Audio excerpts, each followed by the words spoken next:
The rain hammered down on the hedgerows of Normandy as Private James Morrison pressed his back against the ancient stone wall.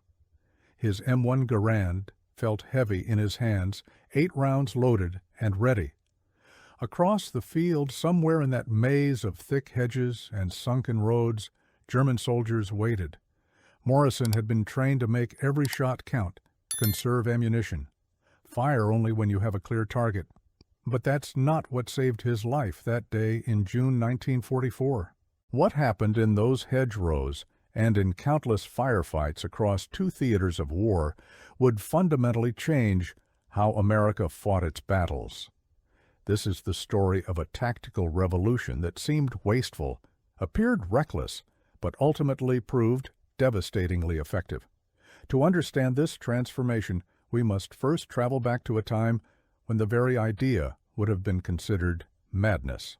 The old way, every bullet sacred. In the years between the 2 world wars, military doctrine across the globe emphasized marksmanship above all else. The reasoning seemed logical. Ammunition was expensive. Supply lines were uncertain. Every round fired represented industrial capacity, shipping space, and logistics burden. Therefore, soldiers were trained to make every bullet count. The United States Army inherited much of its tactical thinking from the Great War, World War I. The lessons seemed clear. Well-aimed rifle fire, properly delivered from defensive positions, could stop any attack. The battlefields of France had proven that much. Machine guns, carefully positioned, could create killing zones that no amount of bravery could overcome. American soldiers entering service in the late 1930s and early 1940s received extensive marksmanship training.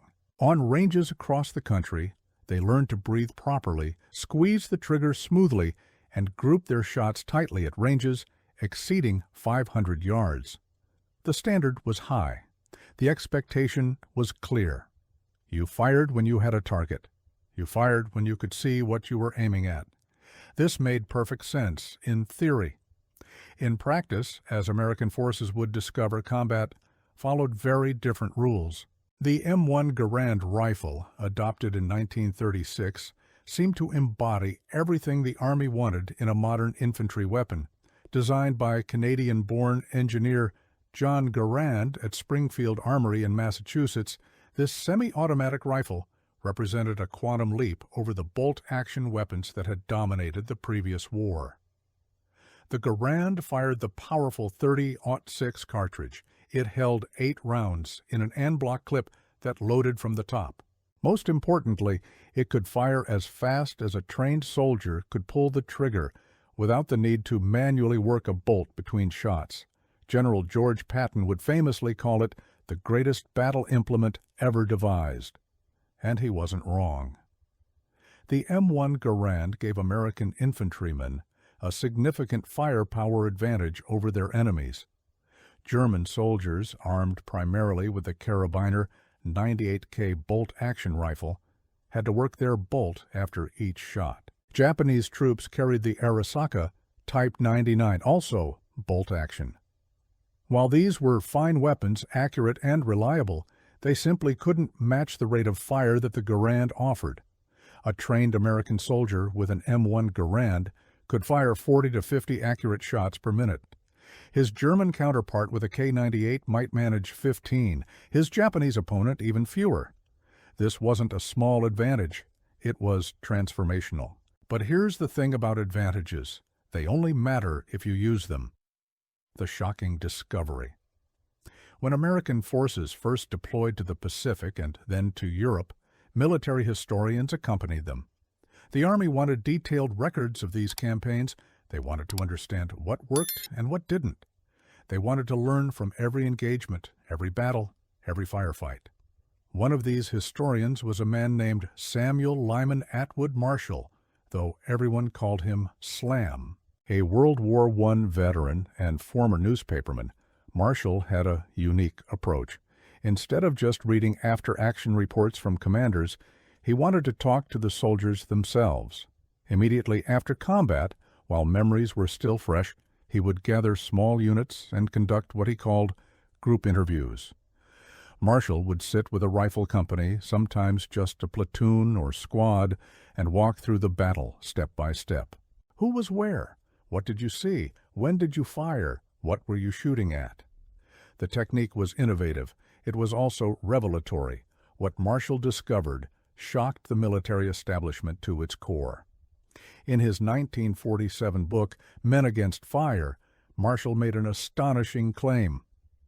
In an average infantry company engaged in combat, no more than 15 to 25% of soldiers ever fired their weapons at the enemy, even when under direct attack, even when their lives were in immediate danger. 3 out of 4 American soldiers, according to Marshall's findings, never pulled the trigger. The implications were staggering.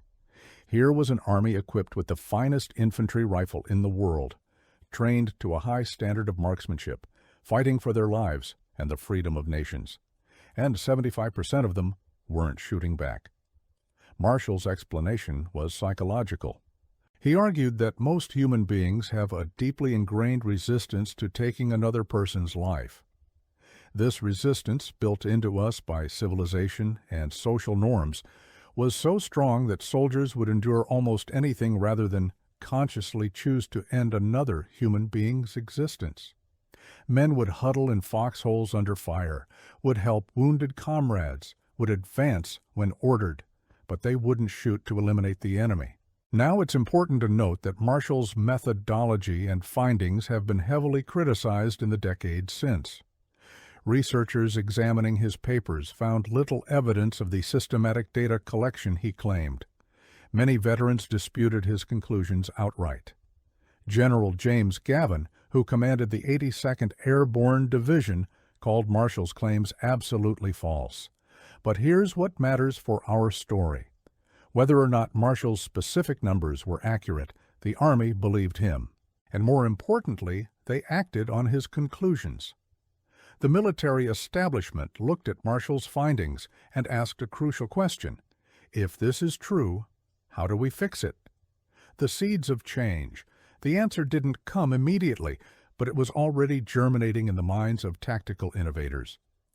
Even before Marshall published his controversial findings, some commanders had begun to understand a fundamental truth about modern combat. Volume of fire mattered more than individual accuracy. This wasn't entirely new thinking. Machine guns had proven this principle in World War I. A machine gunner didn't aim at individual soldiers. He swept an area with continuous fire. The goal wasn't to hit a specific person. The goal was to make an area so dangerous that no one could move through it, to keep enemy soldiers pinned down, unable to return fire effectively, unable to maneuver. What was new was applying this principle to rifle squads. The concept had a name: suppressive fire. The idea was simple but revolutionary. Instead of waiting for a clear target, soldiers would fire at likely enemy positions. They would fire at areas where the enemy might be hiding. They would fire to keep the enemy's heads down, to degrade their ability to return accurate fire, to prevent them from moving or coordinating their defense. Suppressive fire had a psychological effect that was, in many ways, more important than the physical effect. A soldier under accurate continuous fire experiences intense stress. Even if the bullets aren't hitting him directly, the crack of rounds passing nearby, the impact of bullets striking cover, the constant noise and danger, all of this degrades his ability to think clearly and act effectively. Studies would later show that suppressive fire could reduce an enemy unit's effective return fire by 50% or more. If half of an enemy platoon is keeping their heads down, that platoon's firepower is cut in half. And in combat, that can mean the difference between victory and defeat. But suppressive fire requires something that went against decades of military training. It requires using a lot of ammunition. General George Patton, commanding the Third Army in Europe, became one of the most vocal advocates for what he called marching fire. He urged his men to fire their weapons constantly while advancing. Every 2 or 3 paces, pull that trigger. Don't stop to aim carefully. Just keep firing. keep moving, keep the enemy suppressed. Patton identified three key advantages to this approach. First, it kept friendly forces advancing rather than getting bogged down. Second, the positive action of shooting provided confidence to the soldier. There's something psychologically powerful about fighting back, about taking action, rather than just enduring enemy fire. Third, and perhaps most importantly, the enemy's defensive fire became less accurate and less effective. This last point was crucial. In a firefight, whoever fires first and most often tends to win, not because they necessarily hit more targets, but because they force the enemy into a defensive posture. The enemy starts thinking about survival rather than victory. They become reactive rather than proactive. The Browning automatic rifle central to this new doctrine was a weapon that predated the war by decades. The Browning automatic rifle, or BAR.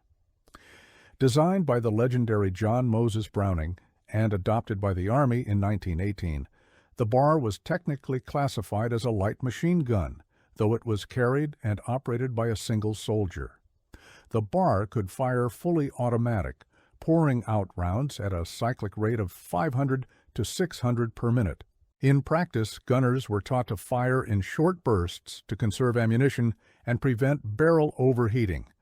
But even with these restrictions, a BAR gunner could put an enormous amount of fire downrange. In the standard American rifle squad, the BAR was the base of fire. While riflemen with their M1 Garands maneuvered, the BAR gunner would find a good position and unleash sustained fire on enemy positions. This kept the enemy suppressed while the rest of the squad moved forward or flanked the enemy position. The BAR wasn't perfect. It was heavy at nearly 20 pounds loaded. It only held 20 rounds in its magazine, which meant frequent reloading. It couldn't match the sustained fire of a true machine gun, but it gave the American squad something that few other armies had: organic, portable, automatic firepower. American squads in World War II were organized around the principle of fire and movement. Half the squad would lay down suppressive fire while the other half advanced. Then they would switch. The advancing element would set up and fire while the first group moved forward. This leapfrogging advance, covered by continuous fire, allowed infantry to move across even open terrain against a prepared enemy. The BAR made this possible, but so did the M1 Garand. Because even though the Garand was semi-automatic, its rapid rate of fire meant that riflemen could contribute significantly to the base of fire. 8 rounds, fired as fast as you could pull the trigger, created an impressive volume of fire. The ammunition question. All of this raises an obvious question. Where did all these bullets come from? The answer lies in one of America's greatest, though often overlooked, advantages in World War II: industrial capacity and logistics. The United States produced staggering amounts of ammunition during the war. Small arms ammunition alone, the rounds fired by rifles, pistols, and machine guns, was manufactured by the billions. Factories ran around the clock. Entire industries retooled to support the war effort. A soldier going into combat carried what was called his basic load. For an M1 Garand rifleman, this was typically 80 rounds in his cartridge belt, plus 8 in the rifle itself. That's 88 rounds. But in practice, soldiers often carried more, sometimes much more. Cloth bandoliers holding 48 additional rounds were common. Some soldiers carried 2 or 3 bandoliers, bringing their total to nearly 200 rounds. A BAR gunner might carry 10-20 round magazines, 200 rounds total. His assistant and the squad's ammunition bearer would carry additional magazines. The squad leader and other riflemen would also carry extra BAR magazines, distributing the weight and ensuring the automatic rifleman never ran dry at a critical moment. This seems like a lot of ammunition, and it was. But here's the thing. It wasn't enough for sustained combat using the new suppressive fire tactics. Units in heavy combat would burn through their basic loads in hours, sometimes less. Resupply became not just important, but absolutely critical. The American military developed elaborate systems to keep ammunition flowing forward. From factories in the United States, across oceans, through ports, along supply roads, to forward dumps, and finally to the frontline soldiers who needed it. When ammunition ran low, combat effectiveness dropped precipitously. Soldiers would ration their fire, trying to make each round count. They would return to the old ways, firing only at clear targets, and their effectiveness in firefights would plummet. Conversely, when ammunition was plentiful, when soldiers knew resupply was reliable, they fought with confidence. They used suppressive fire liberally. They advanced aggressively. They won firefights. The statistics are revealing. During World War II, it was estimated that 45,000 rounds of small arms ammunition were fired for every enemy combatant eliminated. That number seems wasteful until you understand what those rounds were actually doing. Most weren't aimed at killing anyone directly. They were suppressing enemy positions, keeping heads down, enabling maneuver. Normandy's hedgerows nowhere did these new tactics prove their worth more clearly than in the hedgerows of Normandy. After the D-Day landings on June 6, 1944, American forces found themselves fighting in some of the most difficult terrain imaginable. The Norman bocage, as the French called it, was a landscape of small fields divided by ancient hedgerows. These weren't simple hedges. They were massive earthen barriers, sometimes 8 feet high and equally thick, topped with dense vegetation. Centuries of growth had turned them into natural fortifications. The Germans, masters of defensive warfare, used the bocage brilliantly. They could hide in one hedgerow, completely invisible from the next field over. They could hear American forces approaching but remain unseen until the last moment. A single machine gun team, properly positioned, could stop an entire company's advance. American units found themselves in a nightmare. Tanks couldn't push through the hedgerows. Artillery was less effective because spotters couldn't see where rounds were landing. Traditional fire and movement became incredibly difficult when you couldn't see the enemy until you were practically on top of them. Casualties mounted. Progress slowed to a crawl.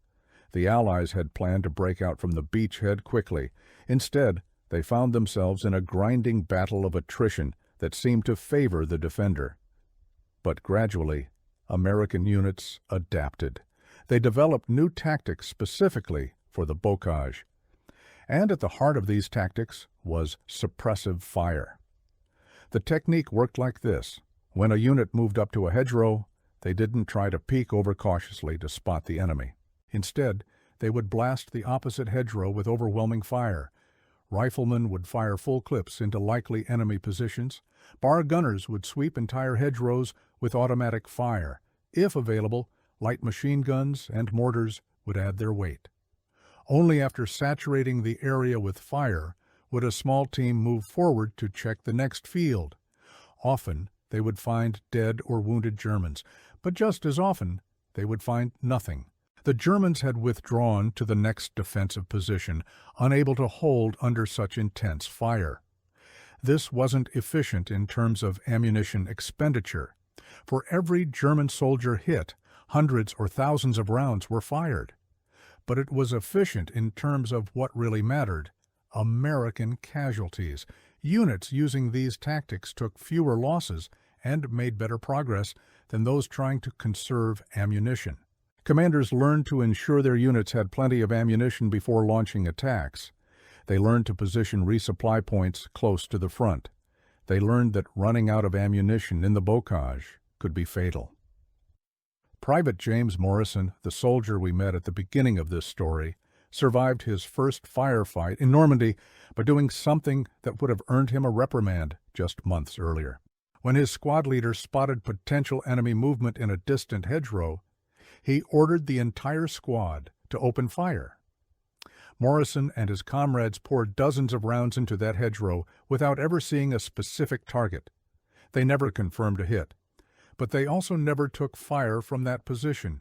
They moved forward safely, and Morrison went home to his family after the war. The Pacific, a different challenge. While the battles in Europe received most of the attention, American forces in the Pacific faced their own unique challenges. The jungle terrain of islands like Guadalcanal, New Guinea, and later Okinawa presented problems that made the Normandy hedgerows look simple by comparison. Visibility in triple canopy jungle could be measured in yards, not miles. The undergrowth was so thick that soldiers might not see an enemy position until they were within hand grenade range. The heat and humidity were oppressive, sapping energy and making every movement exhausting. And the Japanese defenders, fighting with fanatical determination, had perfected the art of camouflage and ambush. Japanese tactics emphasized small, well-concealed defensive positions. A few soldiers in a carefully prepared bunker, armed with a machine gun, could stop an entire company's advance. These positions would be invisible until American troops were in the kill zone. Then the Japanese would open fire at point-blank range, inflicting horrific casualties before the Americans could react. The answer, once again, was suppressive fire. But in the jungle, this took on a different character. American units learned to advance with weapons firing almost constantly. Not aimed fire at specific targets, but reconnaissance by fire. They would spray likely ambush sites with automatic weapons fire. They would use their M1 Garands to probe suspicious areas. If they received return fire, they knew they had found an enemy position. If they didn't, they could move forward more safely. This technique was called reconnaissance by fire, and it became standard doctrine throughout the Pacific theater. It consumed tremendous amounts of ammunition. It was rarely accurate in any traditional sense, but it saved lives and allowed American forces to advance through terrain that heavily favored the defender. The Marines pioneered many of these tactics in the early island campaigns. Their experience on Guadalcanal, where they fought desperate battles in the jungle and learned hard lessons about Japanese defensive tactics, informed doctrine across both the Marine Corps and Army. One key innovation was the integration of flamethrowers into the infantry assault. When reconnaissance by fire revealed a bunker or fortified position, the flamethrower team would move forward under covering fire from the rest of the unit. The flamethrower, while short-ranged and vulnerable, could neutralize a Japanese position in seconds, but even the flamethrower depended on suppressive fire.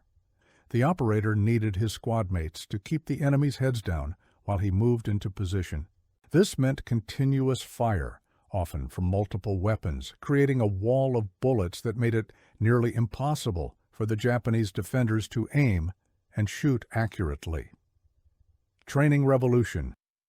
Back in the United States, the lessons from both theaters were being incorporated into training. The Army's infantry school at Fort Benning, Georgia, became the laboratory for new tactics and techniques. New inductees were still taught marksmanship. That fundamental skill remained important. But the emphasis shifted. Instead of spending weeks on the rifle range learning to group shots at long distances, more time was devoted to practical combat scenarios. Trainees learned to fire while moving.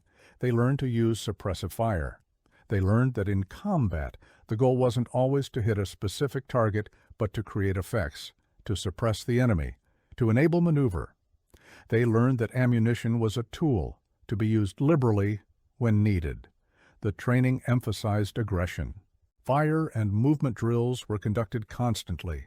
Squads learned to work together with half the unit firing while the other half moved.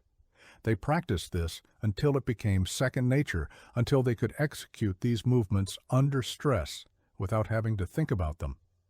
Live fire exercises became more common and more realistic. Trainees fired their weapons at pop-up targets that appeared suddenly at close range. They fired while advancing across open ground. They fired while tired, while stressed, while carrying heavy loads. The goal was to make firing their weapons as automatic as possible, to overcome any psychological resistance through repetition and conditioning. The results were dramatic. When studied in the Korean War, Just a few years after World War II, researchers found that the rate of fire among American soldiers had increased dramatically. Instead of 15 to 25% of soldiers firing their weapons, the rate had jumped to well over 50%. Some studies suggested it approached 90% in certain situations. Whether this was due to better training, to change tactics that emphasized suppressive fire, or to some combination of factors, the effect was undeniable. American units in Korea fought more aggressively and more effectively than their World War II predecessors. The cost in steel and lead. All of this firepower came at a price, not just in monetary terms, though that was significant, but in the strain it placed on America's logistical system. Ammunition had to be manufactured, stored, shipped across oceans, moved through ports, transported to supply depots, and finally delivered to frontline units. Every link in this chain had to function smoothly, or soldiers would run out of ammunition at the worst possible time. The United States Army became masters of logistics during World War II. The famous Red Ball Express, a convoy system that transported supplies from French ports to frontline units after the Normandy breakout, became legendary. Trucks drove day and night, often without lights, racing to keep ammunition and fuel flowing forward. In the Pacific, the challenges were even greater. Island bases had to be established, often under fire. Everything, every bullet and shell, had to be brought in by ship or aircraft. The distances were vast, the conditions were harsh, the demand was insatiable. But America's industrial might made it possible. Factories that had produced consumer goods retooled to make ammunition. Women entered the workforce in unprecedented numbers, operating machines, inspecting cartridges, packing boxes. The home front and the battlefront were linked by this continuous flow of materiel. The Germans, fighting on multiple fronts and subject to strategic bombing, couldn't match this production. By late in the war, German units were chronically short of ammunition. They had to conserve every round, making every shot count, fighting defensively because they lacked the ammunition for aggressive tactics. The Japanese, cut off from their home islands by submarine blockade and carrier strikes, faced even worse shortages. By the final campaigns of the Pacific War, Japanese units were rationing ammunition desperately, unable to provide sustained covering fire or suppressive fire. This logistical advantage allowed American forces to fight the way they wanted to fight. They could use suppressive fire freely. They could advance aggressively. They could win firefights through volume of fire rather than individual marksmanship. Patton's drive across France. General George Patton's Third Army, perhaps more than any other American formation in Europe, exemplified the new American way of war. After breaking out of the Normandy bocage in late July 1944, Patton's forces drove across France at speeds that shocked both friend and enemy. Patton's success came from several factors. His armor was mechanically reliable and well-maintained. His logistics were superbly managed. His command style emphasized speed and aggression. But underlying all of this was his understanding of firepower. Patton insisted that his infantry advance with guns firing. He wanted every available weapon shooting at every potential enemy position. He wanted the Germans to feel overwhelmed, to feel that resistance was futile. And he got results. Third Army units covered distances in days that should have taken weeks. They bypassed strong German positions, leaving them isolated and impotent. When they did have to fight, they won quickly and decisively, using overwhelming firepower to break German resistance before it could solidify. Patton's after-action reports are filled with references to ammunition consumption. His units used prodigious amounts of small arms ammunition, not because they were wasteful or undisciplined, but because they understood that ammunition was a tool for victory. A unit that ran low on ammunition lost its combat effectiveness. A unit with plenty of ammunition could fight with confidence and aggression. Critics accused Patton of being reckless, of moving too fast, of outrunning his supply lines. And there were moments when Third Army units did run short of fuel or ammunition, but Patton understood that in war, the side that acts decisively usually wins. He was willing to accept risk, willing to push his units hard, because he knew that hesitation and caution could be more dangerous than aggression. The German defenders Patton faced were often veteran troops, experienced and well led. But they were fighting a defensive battle with limited resources. They couldn't match the firepower Patton's units could bring to bear. They couldn't withstand the continuous pressure, the aggressive advances, the overwhelming volumes of fire that American units unleashed. The ultimate expression: the end in Germany. By early 1945, American forces were pushing deep into Germany itself. The Rhine had been crossed. The Ruhr, Germany's industrial heart, was encircled. The end was in sight. The final campaigns in Germany saw American firepower doctrine reach its full maturity. By this point in the war, units had years of combat experience. They had learned what worked and what didn't. They had refined their tactics through countless engagements. Infantry squads moved with practiced efficiency. The bar gunner and rifleman worked together seamlessly. Supporting weapons, machine guns, and mortars were integrated smoothly into every attack. Artillery was called in quickly and accurately, thanks to improved communications and forward observer techniques. But underlying everything was that fundamental principle: use your firepower. Don't conserve ammunition when you need to win a firefight. Suppress the enemy. Keep their heads down. Create the space for your forces to maneuver and win. German resistance, though sometimes fierce, couldn't match this combination of firepower and maneuver. German units, short on everything from ammunition to fuel to replacement troops, fought courageously but with increasing desperation. They simply couldn't generate the volume of fire needed to stop American advances. Individual German soldiers and small units often showed superior tactical skill. Their defensive positions were cleverly sighted. Their machine gunners were deadly accurate. But they were overwhelmed by the sheer weight of American firepower.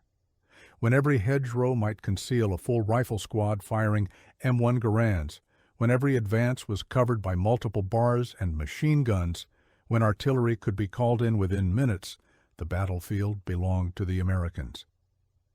The Pacific Endgame. In the Pacific, the final island campaigns were even more brutal. Okinawa, invaded in April 1945, saw some of the fiercest fighting of the entire war. The Japanese defenders, knowing the battle was hopeless, fought with suicidal determination. Every cave, every building, every hilltop became a fortress. American forces used firepower on a scale that would have been unimaginable at the start of the war. Before assaulting a position, they would saturate it with artillery, naval gunfire, and airstrikes. Then infantry would advance behind tanks, with every available weapon firing. Flamethrowers, demolition charges, and point-blank tank fire reduced Japanese positions one by one. The ammunition consumption was staggering. Some units expended their entire basic load in a single day of fighting. Resupply became a continuous operation, with trucks and amphibious vehicles carrying ammunition forward, even as fighting continued. It was brutal, grinding combat, but it worked. American casualties, while still heavy, were lower than they might have been without this overwhelming firepower. Japanese defenders, unable to move or return fire effectively under such bombardment, were neutralized before they could inflict their full potential damage. The atomic bombs that ended the war in August 1945 prevented what would have been an even more terrible campaign, the invasion of the Japanese home islands. Planning documents from that period show that American forces expected to use ammunition on an unprecedented scale. Every lesson learned in the island campaigns would have been applied, multiplied by the size of the operation, the legacy. So what did all of this mean? What was the ultimate result of this shift from precision marksmanship to suppressive firepower? The most obvious result was victory. American forces, along with their allies, defeated the Axis powers. The shift to tactics emphasizing firepower and suppression played a significant role in that victory. But the legacy went beyond World War II. The lessons learned in that conflict shaped American military doctrine for decades to come. In Korea, American forces used the same basic tactics. In Vietnam, where jungle terrain and guerrilla warfare presented new challenges, the emphasis on firepower remained.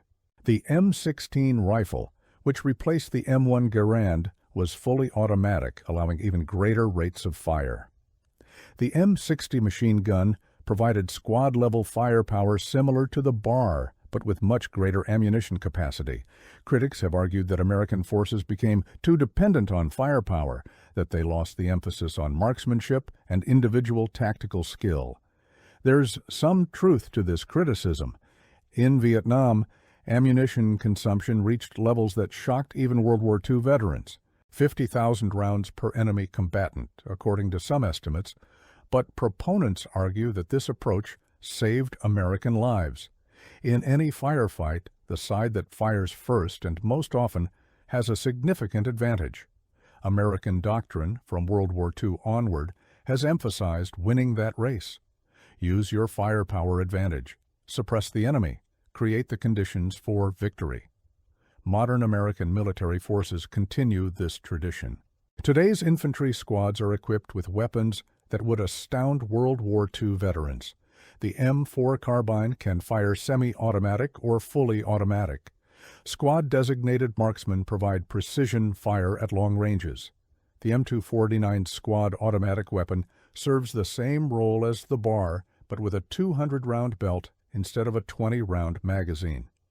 American doctrine still emphasizes suppressive fire, and movement, and winning the firefight through superior firepower. The specifics have changed. Modern optics make aimed fire more effective. Night vision devices extend combat capabilities around the clock. Communications allow for rapid coordination of supporting fires from artillery, aircraft, and drones. But the fundamental principle remains. When American forces engage an enemy, they bring overwhelming firepower to bear.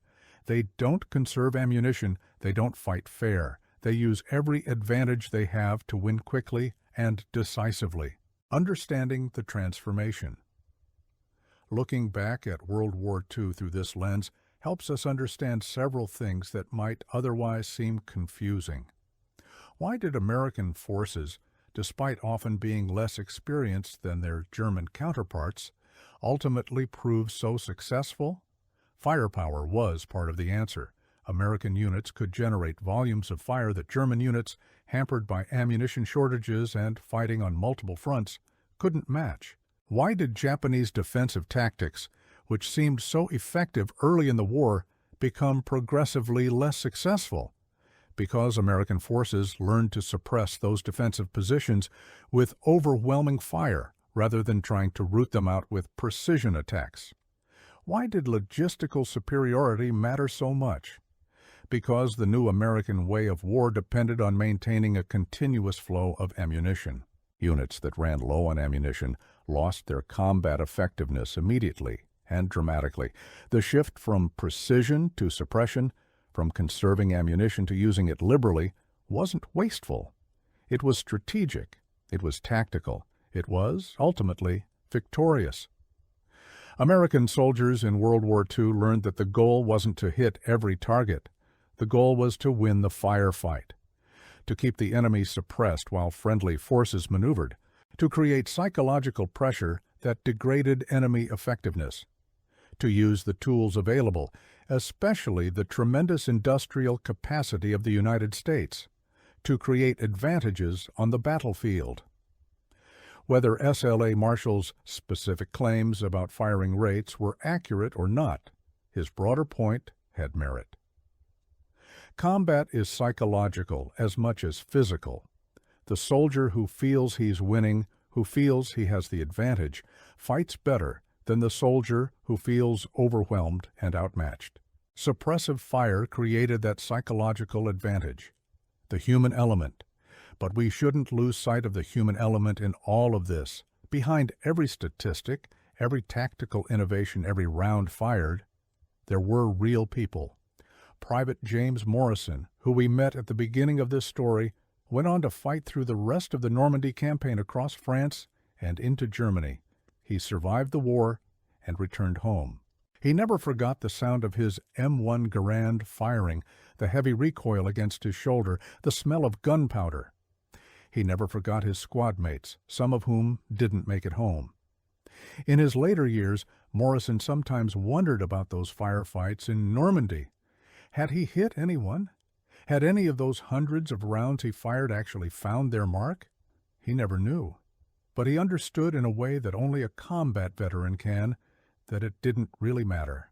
What mattered was that his squad made it through. What mattered was that they kept advancing. What mattered was that they won. Thousands of veterans have similar stories. They fired their weapons. They kept moving forward. They used every advantage they had. They did their jobs under conditions of incredible stress and danger, and they prevailed. The shift to suppressive fire tactics represented more than just a change in doctrine. It represented a recognition of combat realities. It represented an adaptation to the weapons and circumstances of modern warfare. Most importantly, it represented a determination to protect American soldiers' lives by using America's industrial and logistical advantages to their fullest extent. Conclusion: the price of victory. So was it wasteful? Did American forces waste ammunition? From one perspective, absolutely. Firing 45,000 rounds to eliminate one enemy soldier seems profoundly inefficient. The cost in industrial capacity, in shipping, in logistics was enormous. But from another perspective, it was the smartest possible use of resources. Those rounds weren't wasted. They were invested. They were traded for something far more valuable: American lives. They were exchanged for victory. Every round fired in suppression kept an enemy soldier's head down. Every burst from a bar created space for riflemen to advance.